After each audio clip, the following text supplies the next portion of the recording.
সময় কত পরিবর্তনশীল। এই তো পয়লা বৈশাখের দিন আমি এই বাড়িতে এলাম রাত্রিবেলায়। দেখতে দেখতে আমার একটা সপ্তাহ এই বাড়িতে থাকা হয়ে গেল। ভোটের জন্য এসেছিলাম, ভোটও শেষ হয়ে গেল, কিন্তু সেভাবে তোমাদের সাথে কোনো ভিডিও শেয়ার করিনি। আসলে এখানে কাজ নেই, কিন্তু অবসরও নেই ভিডিও করার। হ্যালো সবাইকে, আমি সঞ্চারী। আমার একটা নতুন ব্লগে তোমাদের ওয়েলকাম। শ্বশুরবাড়িতে থাকলে একটা রুটিনের মধ্যে বাঁধা থাকি।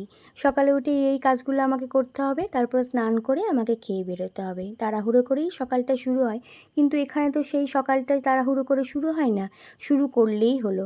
এদিকে তোমাদের সাথে কথা বলতে বলতে আমি ফ্রেশ হয়ে চা নিয়ে বসে পড়েছি। এই টাইমটাতে সবাই মিলেই আমরা একসাথে বসে গল্প করে চা খাই। আগেও এরকমই খেতাম।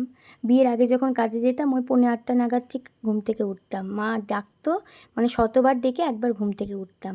তারপরে এই চা নিয়ে বসতাম। তারপরে ভাত খাওয়ার টাইমও হয়ে যেত, ভাত খেতেও পারতাম না, ওই তাড়াহুড়ো করে বেরিয়ে পড়তাম টাইম হলেই। কিন্তু ওই বাড়িতে থাকলে সেই জিনিসটা আর হয় না।